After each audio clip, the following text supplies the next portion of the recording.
अस्सलाम वालेकुम नाज़रीन, इस एपिसोड के आगाज में हम देखेंगे कि जब उस्मान साहब, अलाउद्दीन, उरहान और बाकी काई सिपाही गुंदुज साहब के पास मौजूद होते हैं और गुंदुज साहब अपनी आखिरी सांसें ले रहे होते हैं तो वो कलमा शहादत पढ़ते हैं, जिसका उर्दू तर्जुमा है, मैं गवाही देता हूँ कि अल्लाह के सिवा कोई इबादत के लायक नहीं और मैं गवाही देता हूँ कि मोहम्मद सल्लल्लाहु अलैहि वसल्लम इसके बंदे और रसूल हैं। और इसके साथ ही गुंदुज साहब इस दुनिया फानी से अरूज फरमा जाते हैं और वफात पा जाते हैं। और फिर सलगुर आगा कहते, इन्ना लिल्लाहि व इन्ना इलैहि राजिऊन, बेशक हम अल्लाह के हैं और अल्लाह ही की तरफ लौट कर जाएंगे। और उस्मान साहब भी कहते हैं, इन्ना लिल्लाहि व इन्ना इलैहि राजिऊन। और फिर इसके बाद उस्मान साहब गुंदुज साहब की पगड़ी में से वो पैगाम निकालते हैं जो कि उलझाए ने रखा होता है। जैसे ही उसे खोलकर पढ़ते हैं, जिसके ऊपर लिखा होता है, पहले गुंदुज साहब और फिर आपके खानदान में से हर कोई। ये पढ़कर उस्मान साहब को निहायत गुस्सा आता है और कहते हैं, उलझाए, पहले गुंदुज साहब और फिर बाकी साहब हैं। तुम्हें तो तुम्हारा आखिरी दिन होगा, तुम एक दिन और भी जिंदा नहीं रहोगे। हम में से किसी को छूने की क्या कीमत है, मैं पूरी दुनिया को दिखाऊंगा। और फिर इसके बाद उस्मान साहब गुंदुज साहब की पगड़ी उनके सीने पर रख देते हैं। और फिर इधर काई कबीले में इब्राहिम साहब और मलका खातून अपने खेमे में मौजूद होते हैं। इब्राहिम साहब कहते, वो गुंदुज साहब वाली सूरत हाल बिल्कुल ठीक नहीं, अगर इससे कुछ हो गया तो मलका कहती, उस्मान हम में से किसी को जिंदा नहीं छोड़ेगा, हैं हुजूर? तो इब्राहिम साहब हाँ में इशारा करते हैं। और फिर मलका कहती, क्या हम यहाँ मौत का इंतजार करेंगे? कुछ करें। इसी दौरान याकूब साहब इंतहाई गुस्से के साथ खेमे के अंदर दाखिल होते हैं और इब्राहिम साहब को पुकारते हैं और उनके पास आते हैं। याकूब साहब को इस तरह देखकर इब्राहिम साहब कहते, दस्तूर याकूब साहब, दस्तूर। याकूब साहब अपना हाथ बुलंद कर देते हैं और उन्हें खामोश करवा देते हैं। और फिर याकूब साहब इंतहाई गुस्से से कहते, मैं आपसे सिर्फ एक सवाल करूंगा, जब हमने काई के काफिले को रोकने के लिए सिपाहियों को भेजा था, क्या आप जानते थे कि गोंजा वहाँ मौजूद थी? याकूब साहब की ये बात सुनकर मलका खातून, जिसने ही भेजा होता है, अपनी आंखें चुराने लग जाती है। तो इब्राहिम साहब कहते हैं, आपका क्या मतलब है याकूब साहब? तो याकूब साहब कहते, गोंजा वहाँ पर मौजूद है, जानते हुए भी सिपाहियों को भेजा, मैं ये कह रहा हूँ। तो याकूब साहब कहते हैं, मुझे इसका पता नहीं था। और फिर इब्राहिम साहब मलका खातून से पूछते हैं, मलका खातून क्या तुम जानती थी? तो मलका नाम में इशारा कर देती है। और फिर याकूब साहब कहते हैं, तुम मुझे मेरी औलाद का कातिल बनाने वाले थे। तो मलका कहती, मैं भी नहीं जानती थी, लेकिन क्या आपने अपनी बेटी को दूर नहीं कर दिया याकूब साहब? तो इससे कोई फर्क नहीं पड़ता कि गोंजा इस काफिले में थी या नहीं। और फिर मोहम्मद कहता है, तुम जानती थी मलका खातून, तुमने जानबूझकर मेरी बहन को मौत के मुंह में भेजा। तो मलका कहती है, मैंने कहा कि मुझे मालूम नहीं था, क्या तुम सुनते नहीं हो? मैं नहीं जानती थी, लेकिन क्या तुम उस लड़की को मारने वाले नहीं थे जिसने तुम्हारी बेइज्जती की? क्या वो अब कीमती बन गई है? तो याकूब साहब गुस्से से कहते, वो मेरी बेटी है, इसकी जिंदगी मेरी जिंदगी है, मैं एक बाप हूँ, एक बाप, इसके गुनाह और सजा भी मैं दूंगा। तो इब्राहिम साहब भी गुस्से से कहते, याकूब साहब अपने आप पर और आवाज पर काबू रखें। तो याकूब साहब कहते हैं, मैं आपको समझ गया हूँ इब्राहिम साहब, अब से यहाँ हमारे रास्ते अलग होते हैं। ये सुनकर इब्राहिम साहब को एक जोरदार झटका लगता है और याकूब साहब खेमे से रवाना हो जाते हैं। इस दौरान बाहर से ड्रम बजने की आवाज आती है तो सब बाहर रवाना होते हैं। तो बाहर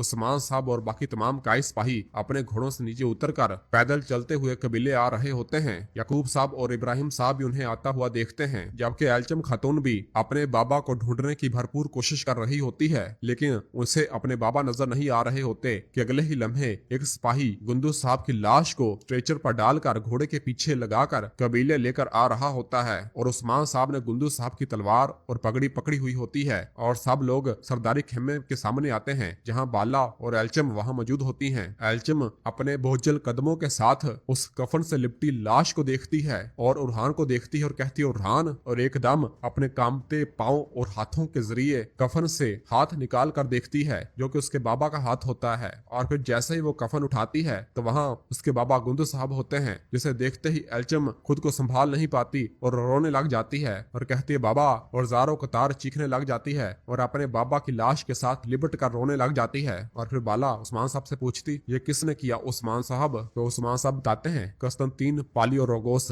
वो उलझाए के साथ मिलकर पेशकदमी कर रहा है। जब हम इसका सर कलम करेंगे तो इसका चेहरा भी देख लेंगे। जबकि एलचम अपने बाबा से लिपट लिपट कर रो रही होती है और उरहान एलचम के पास बैठता है और कहता है, एलचम, और उसे तसल्ली देने की कोशिश करता है और कहता है, हम इसका हिसाब लेंगे एलचम, मैं तुमसे वादा करता हूँ हूँ, हम इसका एहतसाब करेंगे। और फिर उस्मान साहब बाला से कहते हैं, बाला तुम एल्चम के पास जाओ, इसका गम बहुत बड़ा है, इसे तसल्ली दो। तो बाला कहती आप फिक्र न करें, लेकिन एल्चम मुसलसल ज़ारो कतार रो रही होती है। और फिर उस्मान साहब अंदर की जानब रवाना होने लगते हैं। तो याकूब साहब कहते ताजियत कबूल फरमाए उस्मान साहब। इब्राहिम साहब भी कहते हैं गुंदुज एक बहादुर सरदार था, ताजियत कबूल फरमाए। तो उस्मान साहब कहते हैं इस मामले के पीछे आपका सबसे करीबी उलझाए निकला। इब्राहिम साहब ये सुनते ही इब्राहिम साहब के रंग उड़ जाते हैं। तो इब्राहिम साहब पूछते उलझाए क्यों मारेगा गुंदुज साहब को? तो उस्मान साहब कहते हैं अब तक जिस वजह से हम में से वालों को मारते आए हैं उस वजह से। तो याकूब साहब कहते आप क्या कह रहे हैं उस्मान साहब? तो उस्मान साहब कहते मैंने पहले भी कहा था और मैं अब भी कह रहा हूँ, अगर इस मामले में आपका जरा बराबर भी किरदार है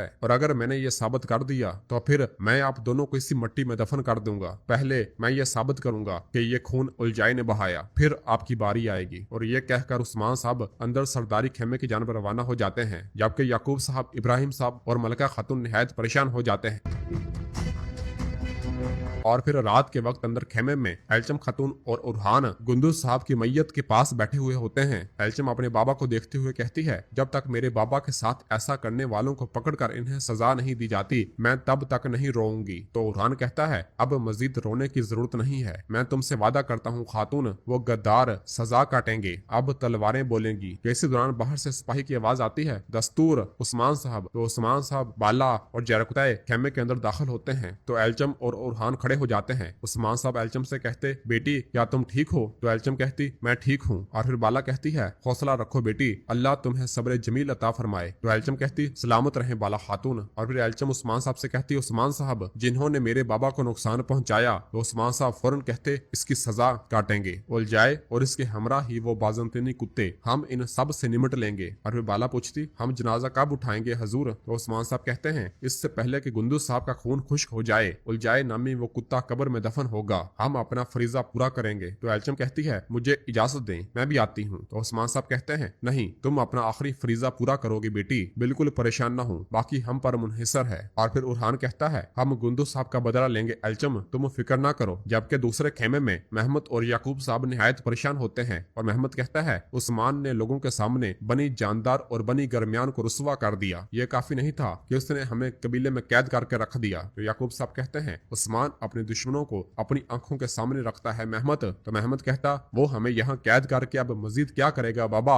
इसने अपनी गलतियों का इल्जाम भी हम पर डाल दिया, हम इस आफत से कैसे छुटकारा हासिल करेंगे? तो याकूब साहब कहते हैं जब उस्मान ने हमें हिरासत में लेने का इरादा जाहिर किया तो हम भी जरूरी हमला करेंगे, लेकिन इब्राहिम साहब के साथ इत्तेहाद ने हमें बहुत नुकसान पहुंचाया है, इनकी अंधी लालच ने उस्मान को फायदा पहुंचाया, अब कोई इत्तेहाद नहीं होगा, हाकिमियत दोबारा से हासिल की जाएगी। इस दौरान कायनुमाज इजाजत लेकर खेमे के अंदर दाखिल होता है और आकर बताता है हजूर कई सिपाही खेमे में दाखिल होना चाहते हैं। यह सुनते ही महमद गुस्से से कहता उस्मान आराम से नहीं बैठेगा बाबा, मैं कैसे आराम से बैठ जाऊं? तो याकूब साहब कहते हैं उन्हें अंदर आने दो, देखते हैं कि उनका मसला क्या है। कायनुमाज कहता जो आपका हुक्म हजूर। और फिर इसके बाद जैरकुताए, बाईसंगूर, तुरहान और बाकी सिपाही खेमे के अंदर दाखिल होते हैं। तो याकूब साहब कहते हैं तुम हम पर छापा मार रहे हो, इस वक्त खेमे में दाखिल होने का क्या मतलब है जैरकुताए? तो जैरकुताए कहता है उस्मान साहब के हुक्म से हम महमद साहब को यरगमाल बनाएंगे। यह सुनते ही महमद के होश उड़ जाते हैं। तो याकूब साहब पूछते क्या उस्मान ने अपना दिमाग खो दिया है, उसकी जुर्रत कैसे हुई? और फिर महमद कहता सबर की भी कोई इंतहा होती है। तो जरकुताय कहता है उस्मान साहब का फैसला हतमी है, ताकि दोनों सरदारान के दरमियान जंग न छिड़ जाए, इसलिए हम कुछ मुद्दत तक महमद साहब को यरगमाल बनाकर रखेंगे। और इसी जगह पर एपिसोड खत्म करते हैं। मिलते हैं बहुत जल्द अगली एपिसोड के साथ। वीडियो को लाइक कर दें और जिन दोस्तों ने अभी तक चैनल सब्सक्राइब नहीं किया वो जल्दी से चैनल सब्सक्राइब कर दे और बेल आइकन यानी घंटी वाले निशान को भी प्रेस कर दे, ताकि आने वाले एपिसोड्स आपको आसानी मिल सकें। दुआओं में याद रखें। अल्लाह हाफ़िज़।